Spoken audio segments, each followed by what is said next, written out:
Good morning. जय महादेव। केम छो विद्यार्थी मित्रों? मजामां? बाळको, આપણે આજે કલ્લોલ વિષયની અંદર કલ્લોલ સ્વાધ્યાય પોથીમાં પાઠ 9 આપણે સૌ તોફાની જેની આપણે સમજ મેળવી લીધી છે, તો હવે આપણે આ પાઠનો સ્વાધ્યાય પોથીની અંદર લખીશું। તો ચાલો બાળકો, આપણે કલ્લોલ સ્વાધ્યાય પોથી પાના નંબર 53 પર પાઠ 9 આપણે સૌ તોફાનીમાં લખીએ અને સમજીએ। જો બાળકો, આપણે આ પાઠના શરૂઆતમાં જ એક વાંદરા ટોળીની કવિતાનું ગાન કર્યું હતું અને આ કવિતાને સમજી પણ હતી।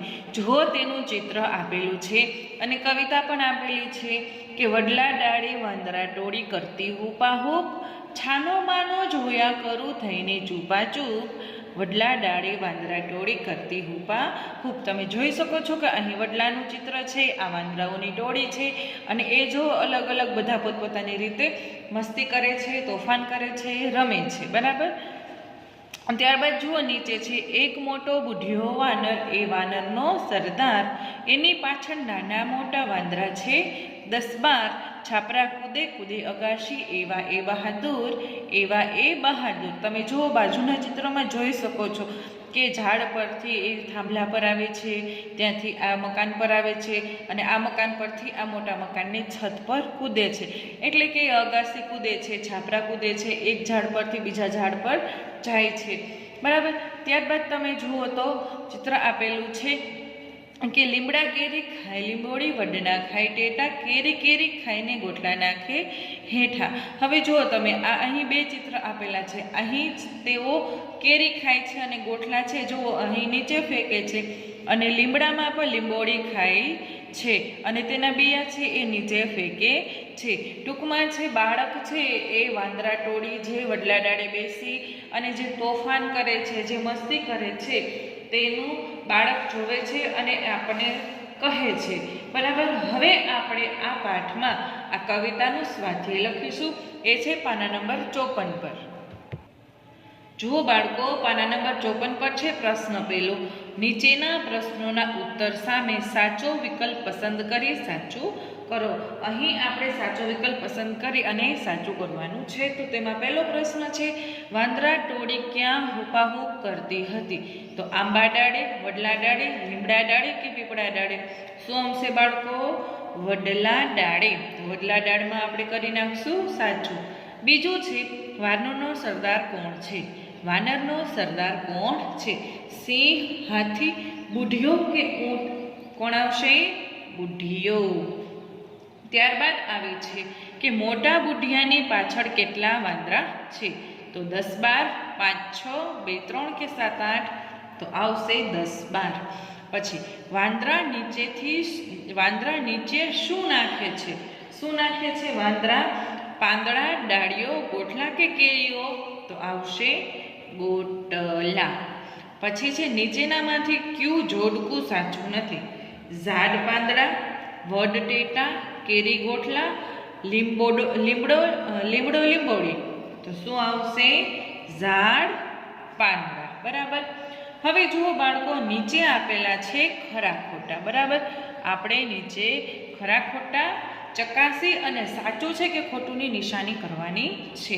એમાં પહેલું વાક્ય છે, વાંદરા કેરીઓ સાથે ગોઠલા પણ ખાય છે, તો આ વાક્ય આવશે ખોટું। પછી છે બીજું, બાળક વાંદરાઓને બૂમો પાડીને ભગાડે છે, તો આ પણ આવે છે ખોટું, કારણ કે બાળક છે એ તો ચૂપચાપ જોવે છે। પછી વાંદરા બહાદુર છે, તો આ આવશે સાચું। પછી છે, વાંદરા છાપરા અને અગાશી પણ કૂદાકૂદ કરે છે, તો આ પણ આવશે સાચું।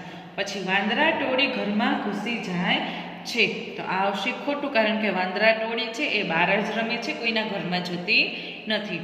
ત્યારબાદ આવે છે, વાંદરા રસ્તે આવતા જતા લોકોની વસ્તુ પડાવી લે છે, તો આ પણ આવશે ખોટું, કારણ કે વાંદરા છે એવું કંઈ જ કરતા નથી। પછી 7મું અને છેલ્લું છે, વાંદરા ઠેકડા અને ગુલાટો મારે છે, તો આ આવશે સાચું, બરાબર। તો આ હતા આપણા ખરા ખોટા। હવે બાળકો, પ્રશ્ન ત્રીજો આવે છે। પ્રશ્નો જવાબ. બરાબર, તો હવે આપણે પ્રશ્નો જવાબ લખવાના છે. તેમાં પહેલો પ્રશ્ન છે કે બાળક છાનો માનો શું કરે છે? બાળક છે છાનો માનો શું કરે છે? તો આપણે લખીશું કે બાળક છે એ વાંદરાની મસ્તીને ચૂપચાપ જોયા કરે છે. તો બંને લાઈનને ટચ કરી અને આપણે અહીં લખીશું કે બાળક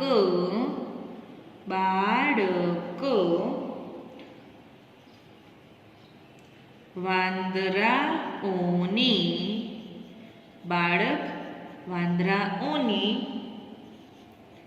મસ્તીને ચૂપચાપ જોયા કરે છે. ચૂપચાપ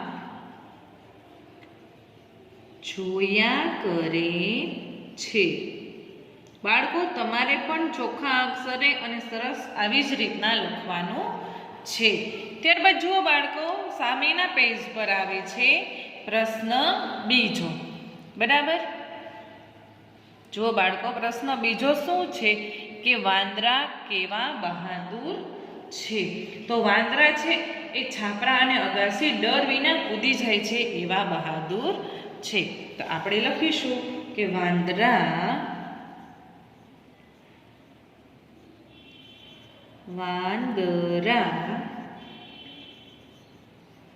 છાપરા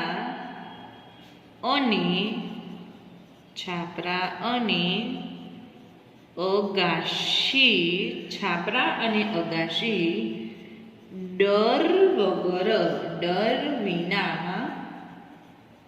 ડર વિના કૂદી જાય છે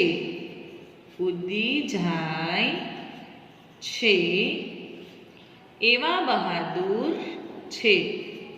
એવા, અહીં અલ્પવિરામ કરી દેશું, એવા બહાદુર છે. બરાબર, પછી છે પ્રશ્ન ત્રીજો, વાંદરા શું શું ખાય છે? વાંદરા છે એ શું શું ખાય છે? તો વાંદરા છે એ લીમડાની લીંબોળી, વડના ટેટા અને આંબાની કેરી ખાય છે. તો આપણે લખીશું કે વાંદરા લીમડાની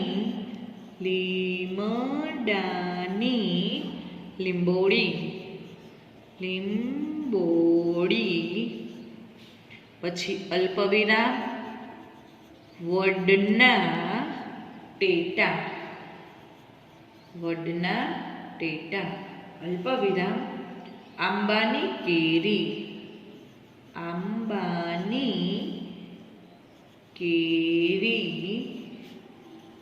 ખાય છે. બરાબર, જો બાળકો, આ હતો આપણો પ્રશ્ન ત્રીજો, જેમાં આપણે પ્રશ્ન જવાબ લખવાના હતા. હવે આવે છે ચોથું, ખાલી જગ્યા પૂરી, પંક્તિઓ પૂર્ણ કરો. કવિતાના આધારે આપણે ખાલી જગ્યા પૂરવાની છે. તેમાં પહેલું છે કે ખાલી જગ્યા વાંદરા ટોળી કરતી ખાલી જગ્યા. તો શું આવશે? વડલા ડાળે વાંદરા ટોળી કરતી હુપા હૂપ. તો અહીં આપણે લખીશું વડલા ડાળે વાંદરા ટોળી કરતી હુપા હૂપ. વડલા ડાળે વાંદરા ટોળી કરતી હુપા હૂપ. પછી ખાઈને ખાલી જગ્યા નાખે હેઠા. તો કેરી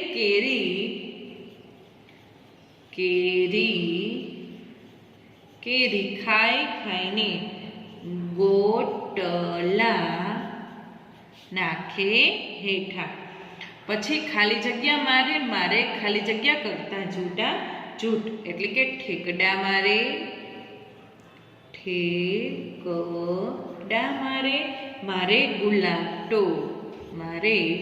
ગુલાટો કરતા જૂટ. ખાલી જગ્યા જોયા કરો, ખાલી જગ્યા ચૂપા ચૂપ, એટલે કે છાનો માનો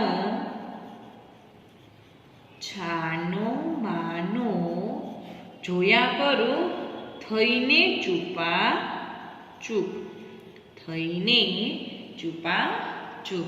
હવે જો બાળકો, આ હતો પ્રશ્ન ચોથો. આપણે કવિતાના આધારે જે ખાલી જગ્યા પૂરવાની હતી. હવે આવે છે પ્રશ્ન 5મો. પ્રશ્ન 5માં બાળકો આપણે શું કરવાનું છે? તો પ્રશ્ન 5માં વાક્યો આડાહવડા છે, બરાબર. એ વાક્યોને આપણે કવિતાને આધારે ગોઠવવાના છે. એમાં પહેલું છે કે વાંદરા ટોળી હુપાહુપ વડલા ડાળે કરતી. તો શું આવશે કે વડલા ડાળે વાંદરા ટોળી કરતી હુપાહુપ. તો આપણે લખીશું કે વડલા ડાળે વાંદરા ટોળી કરતી હુપાહુપ. હુપાહુપ. વડલા ડાળે વાંદરા ટોળી કરતી હુપાહુપ.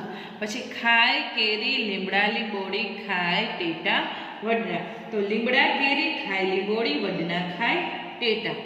તો આપણે અહીં લખીશું કે લીમડા કેરી ખાય લીંબોડી પછી અલ્પવિરામ વડના ખાય ટેટા. વડના ખાય ટેટા. પછી ત્રીજું આવે છે 10-12 એની પાછળ નાના મોટા વાંદરા છે. એની પાછળ નાના મોટા વાંદરા છે 10-12. આપણે અહીં લખીશું કે એની પાછળ નાના મોટા. એની પાછળ નાના મોટા વાંદરા છે 10-12. 10-12. પછી આવે છે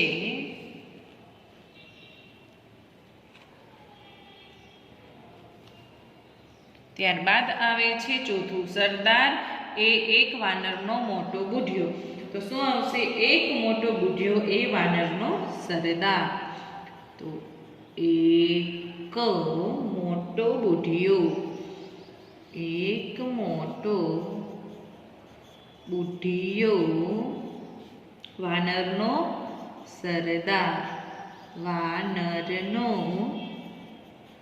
સરદાર. બરાબર.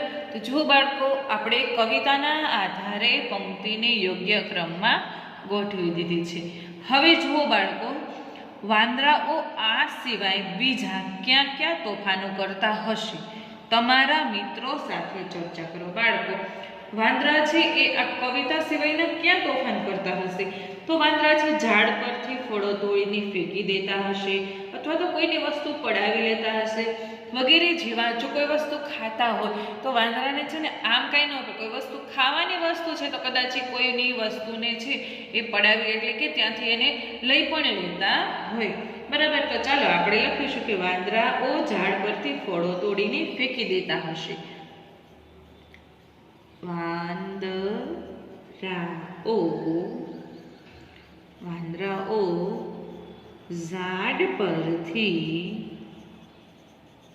ઝાડ પરથી ફળો તોડીને ફેંકી દેતા હશે. તોડીને ફેંકી દેતા હશે. પછી છે કોઈની વસ્તુ પડાવી લેતા હશે. કોઈની વસ્તુ પડાવી લેતા હશે. પડાવી લેતા હશે વગેરે તોફાનો કરતા હશે. વગેરે તોફાનો કરતા હશે. બરાબર. બાળકો, આપણે અહીં ખાલી વાંદરાના તોફાનો વિશે જ એક ખાલી નાની એવી ચર્ચા કરવાની હતી. તો બરાબર. હવે બાળકો, આપણે પાના નંબર 55 છે એ પૂર્ણ થઈ ગયું છે. હવે આપણે જશું પાના નંબર 56 પર. પાના નંબર 56 પર જુઓ બાળકો, આપણે બળિયા ભીમની વાર્તા સમજી ગયા, બરાબર. જે પાંડવો અને કૌરવો વચ્ચેની વાત હતી, અને એ જે ભાઈઓ છે પાંડવો અને કૌરવો, એમને બનતું નથી છતાં બધા સાથે રમે છે, ભીમને દાવ આપવાનું કહે છે, અને તમે જોઈ શકો છો કે ભીમ છે એ ઝાડનું થડ છે એ એકદમ હલાવે છે, અને જે બધા કૌરવો છે એ ટપાટપ નીચે પડવા માંડે છે. આવી કંઈક એક વાર્તા હતી, બરાબર. હવે આપણે એ વાર્તાના આધારે તેનું સ્વાધ્યાય છે એ લખવાનું છે. તેમાં પ્રશ્ન પહેલો છે કે નીચેના પ્રશ્નોના ઉત્તર માટે સાચો વિકલ્પ પસંદ કરી સાચું કરવાનું છે. યોગ્ય વિકલ્પ પસંદ કરી અને આપણે શું કરવાનું છે? સાચું કરવાનું છે. તેમાં પહેલું છે કે હસ્તિનાપુરમાં કેટલા રાજકુમાર રહેતા હતા? 105, 105 કે 110? તો આવશે 105. 100 કૌરવો અને 5 પાંડવો. ત્યારબાદ છે બીજું, દુર્યોધનને કેટલા ભાઈઓ હતા? 99, 100, 5 કે 4? દુર્યોધનને 100 ભાઈ હતા, તો દુર્યોધનને કેટલા ભાઈઓ થશે? 99. દુર્યોધન પોતે 100 અને એના 99 ભાઈઓ. હવે બાળકો સામેના પેજ નંબર પાના નંબર 57 પર આપણે હવે લખીશું આગળના વિકલ્પ, બરાબર. તો જુઓ બાળકો, કોઈના ટેકે ચડશે તો પણ ફેરો ફોગટ જશે. આ કોણ બોલે છે? ભીમ, યુધિષ્ઠિર, દુર્યોધન કે અર્જુન? તો વાક્ય બોલે છે ભીમ. પછી દુર્યોધને કઈ રમત રમવાની વાત કરી હતી? કબડ્ડી, સંતાકુકડી, ગેંદી દડો કે આંબલી પીપળી? તો આવશે આંબલી પીપળી. પછી પાંચમું છે, ભીમે ભાથમાં પકડીને શું જોરથી હલાવ્યું? થડ, ડાળીઓ, પાંદડા કે થાંભલો?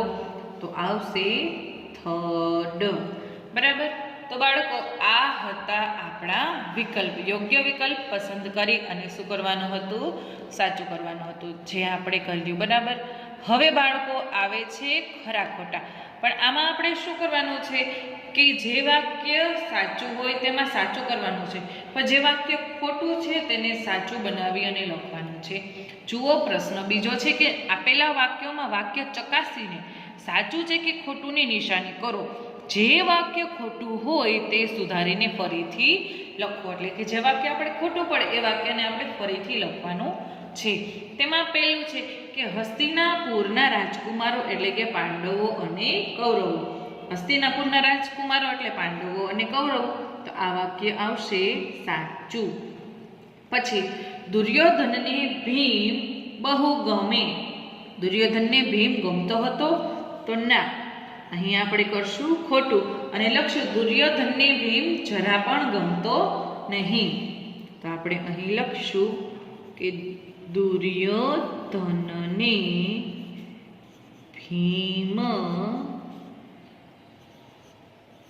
જરા પણ ન ગમતો, બરાબર. પછી છે ત્રીજું, પાંડવો યુધિષ્ઠિરની બધી વાત માને. પાંડવો છે યુધિષ્ઠિરની બધી વાત માનતા? તો આવશે સાચું. ચોથું છે ભીમ ઝાડની ડાળી પર પગ મૂકશે તો ડાળી સાથે નીચે જશે. આ પણ વાક્ય આવશે સાચું. પછી છે પાંચમું, ભીમ ખૂબ જ શક્તિશાળી હતો. આ વાક્ય પણ આવશે સાચું, બરાબર.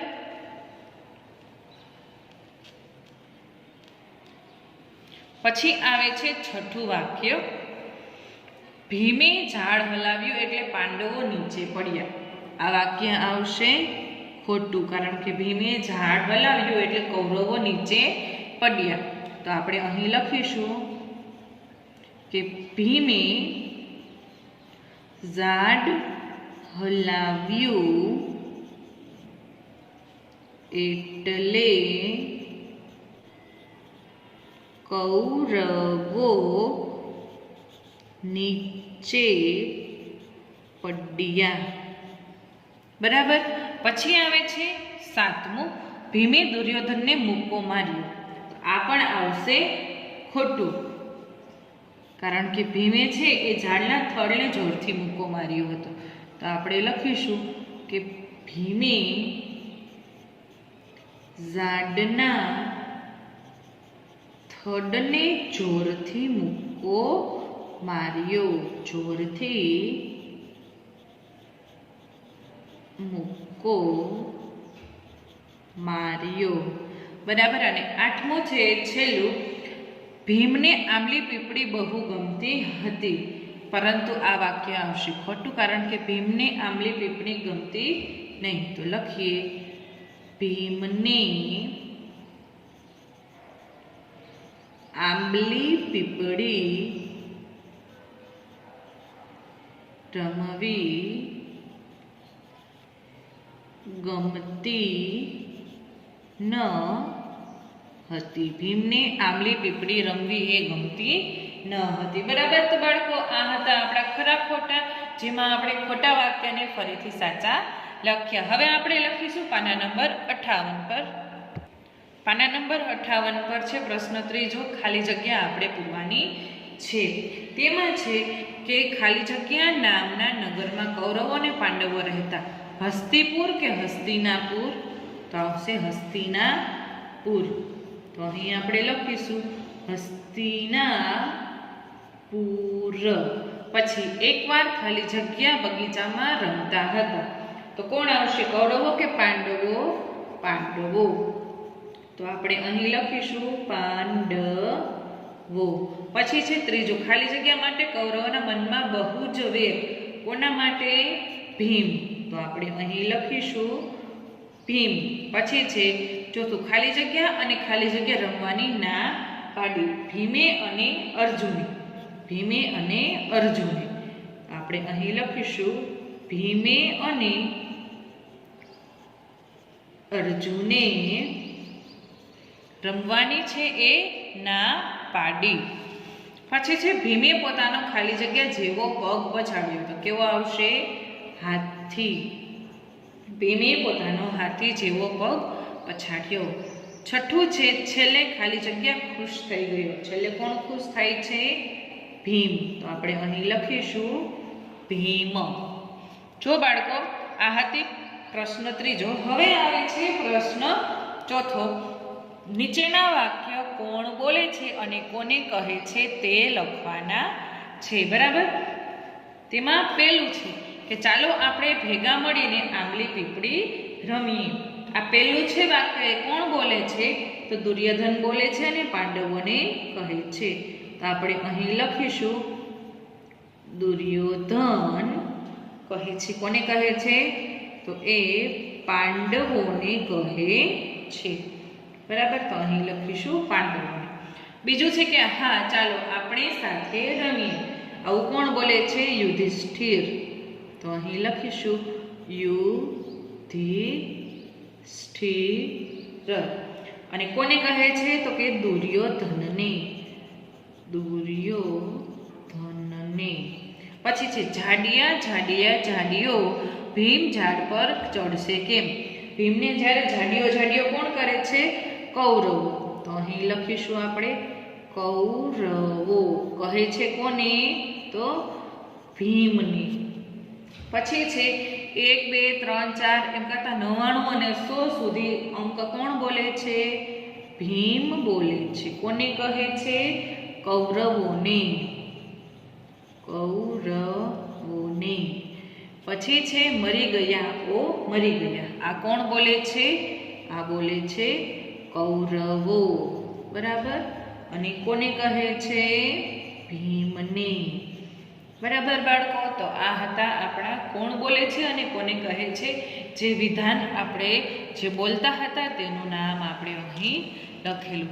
હવે જુઓ બાળકો, આવે છે પ્રશ્નો 5મો. નીચેના પ્રશ્નોના જવાબ છે એ આપણે લખવાના છે. તેમાં પહેલો પ્રશ્ન છે 105 રાજકુમાર કોણ હતા? તો 105 રાજકુમાર એ 100 કૌરવો અને 5 પાંડવો હતા. તો આપણે અહીં લખશું 105 રાજકુમારો. 105 રાજકુમારો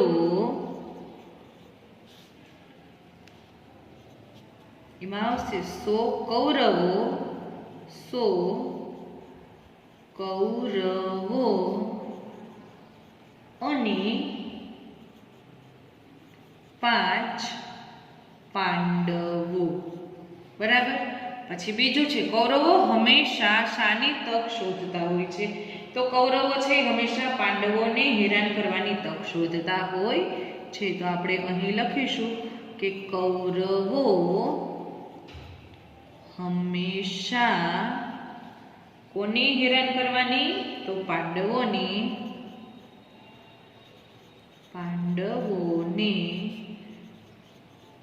હેરાન કરવાની તક જ શોધતા હોય છે. હેરાન કરવાની તક શોધતા હોય. પછી આવે છે ત્રીજું, ભીમને દાવ આપવા વિશે કૌરવોએ શું વિચાર્યું? તો ભીમને દાવ આપવા વિશે કૌરવોએ વિચાર્યું કે ભીમ જાડિયો છે એટલે ઝાડ પર ચડી શકશે નહીં અને આપણે ઝાડ પર ચડી અને મજા કરીશું. બરાબર. તો લખીએ ભીમને દાવ આપવા વિશે કૌરવોએ વિચાર્યું કે ભીમને દાવ આપવા વિશે કૌરવોએ વિચાર્યું કે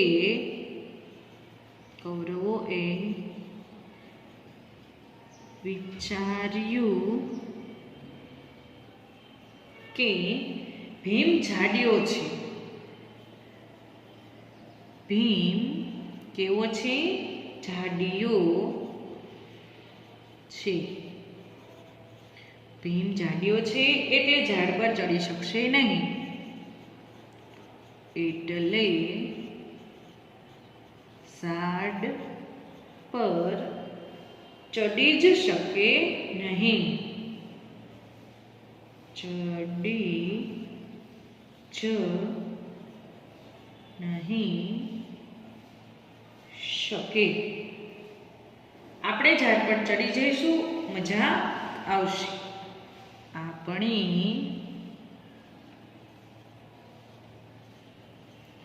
ઝાડ પર ચડી જઈશું,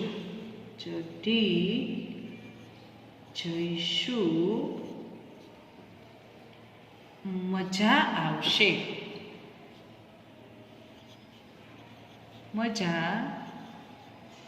આવશે. બરાબર. આ હતો પ્રશ્ન ત્રીજો. હવે જુઓ બાળકો, સામેના પેજ નંબર 59 પર આવે છે પ્રશ્ન ચોથો. પ્રશ્ન ચોથો છે કે કૌરવો ભીમને ખીજવવા શું બોલવા માંડ્યા? કૌરવો છે ભીમને ખીજવવા શું બોલવા માંડ્યા હતા? કે કૌરવો ભીમને ખીજવવા જાડિયો જાડિયો જાડિયો ભીમ ઝાડ પર કેમ ચડશે? આંબલી પીપળીનો દાવ દેવા આપણને એ અડશે કેમ? એવી રીતના બોલવા માંડ્યા. તો કૌરવો ભીમને ખીજવવા શું બોલ્યા? તો આપણે અહીં લખીશું કે કૌરવો બોલ્યા, પછી અલ્પવિરામ અને આવી રીતના ઉપર બે ડેશ કરી અને લખીશું કે જાડિયો 3 વખત જાડિયો બોલે છે એટલે આ બીજી વખત જાડિયો અને ત્રીજી વખત જાડિયો.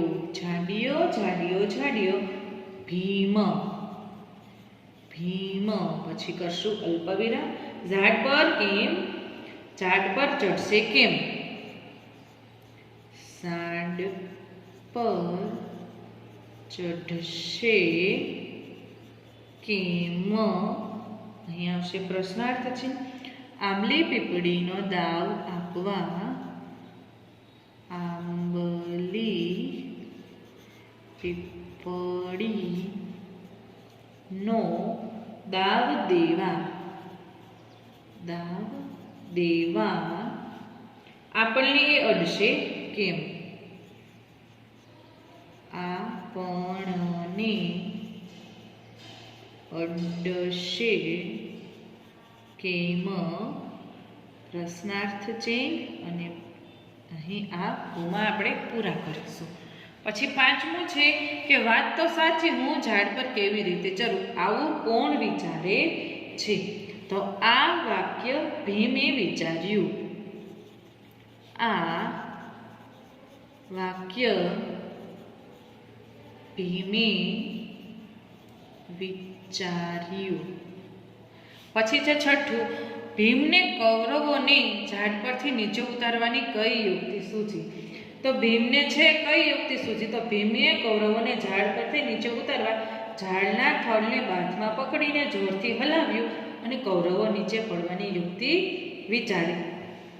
તો આપણે અહીં લખીશું કે કૌરવોને નીચે ઉતારવા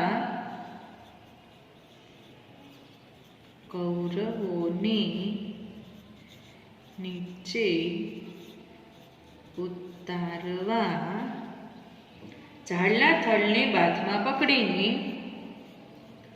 ઝાડના થડને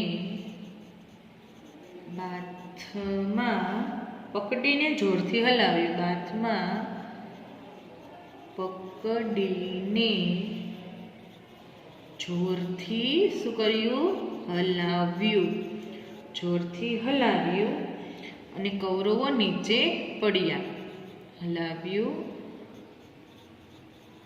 કૌરવો ને નીચે પાડવાની યુક્તિ વિચારી. ત્યારબાદ આવે છે સાતમું, ઝાડ હલવાથી કોણ કોણ નીચે પડ્યા? તો ઝાડ હલવાથી દુર્યોધન, દુશાસન અને બાકીના કૌરવો છે એ ટપોટપ નીચે પડ્યા. તો આપણે અહીં લખીશું કે ઝાડ હલવાથી દુર્યોધન,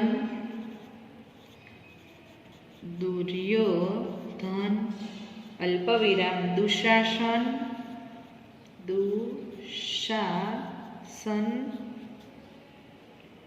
અને બાકીના કૌરવો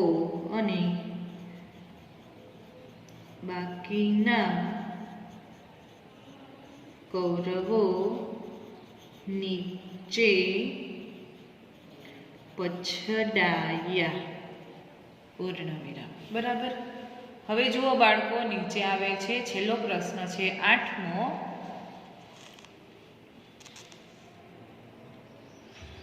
છેવટે દાવ દુર્યોધનના માથે કેવી રીતે આવ્યો? તો દુર્યોધન ઝાડ પરથી નીચે પડ્યો એટલે ભીમ તેને અડી ગયો. આવી રીતના દુર્યોધન પર દાવ આવ્યો. શું આવશે? તો દુર્યોધન ઝાડ પરથી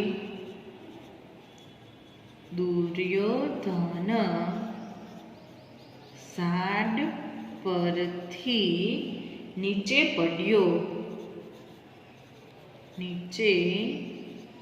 પડ્યો.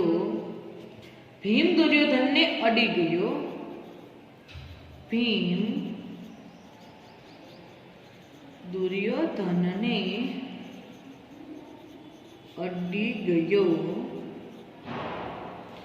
આમ દાવ આવ્યો.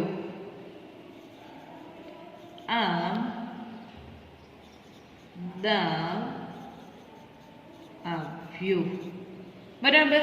જો બાળકો, આ હતા આપણા પ્રશ્ન જવાબ. હવે જો આપેલા વાક્યો જેવો જ અર્થ ધરાવતું વાક્ય કયું છે સાચું કરો. એમાં પહેલું છે ઝાડ પરથી પટકાયો, એટલે કે ઝાડ પરથી નીચે ઉતર્યો કે ઝાડ પરથી નીચે પડ્યો? તો શું આવશે? ઝાડ પરથી છે એ નીચે પડ્યો. પછી બીજું છે ઝાડ હિલોડા લેવા લાગ્યું, એટલે કે ઝાડ છે આમ તેમ હલવા લાગ્યું કે ઝાડ હિંચકો ખાવા લાગ્યું? તો ઝાડ છે આમ તેમ હલવા લાગ્યું. ત્રીજું છે ભીમ બહુ બળ્યો છે. ભીમ બહુ શક્તિશાળી હતો કે ભીમ બહુ બળી ગયો હતો? શું આવશે? શક્તિશાળી. ભીમ છે બહુ શક્તિશાળી હતો. હવે આવે છે પાના નંબર 60. ચોથું છે એનો ફેરો ફોગટ જશે. એનો ફેરો નકામો જશે કે એનો ફેરો મજાનો જશે? તો એનો ફેરો નકામો જશે. પાંચમું છે ભીમને એક યુક્તિ યાદ આવી. તો ભીમને એક યુક્તિ ગમી કે ભીમને એક યુક્તિ સૂઝી? તો આવશે યુક્તિ સૂઝી. પછી છઠ્ઠું છે કૌરવો ભીમને ખીજવવા માંડ્યા. કૌરવો ભીમને ખીર જમાડવા માંડ્યા કે કૌરવો ભીમને ચીડવવા માંડ્યા? તો શું આવશે? ચીડવવા માંડ્યા. ત્યારબાદ આવે છે 7મું, ભીમે હાથી જેવો પગ પછાડ્યો. તો ભીમે પોતાનો મજબૂત પગ પછાડ્યો. ભીમે હાથીનો પગ પછાડ્યો. તો શું આવશે? ભીમે મજબૂત પગ પછાડ્યો. બરાબર. તો જો બાળકો આજે આપણે અહીં સુધી લખીશું. ત્યારબાદ જો ભાષા ગમ્મત આવે છે ત્યારથી આપણે લખીશું નેક્સ્ટ લેક્ચરમાં. બરાબર. તો બાળકો મને આશા છે કે તમને બધું બરાબર સરસ સમજાઈ ગયું હશે અને તમે સ્વાધ્યાય પોથીમાં સુંદર અક્ષરે પણ લખી નાખ્યું હશે. બરાબર. તો બાળકો હવે આપણે મળીશું નેક્સ્ટ લેક્ચરમાં. તો ત્યાં સુધી જય મા મહાદેવ.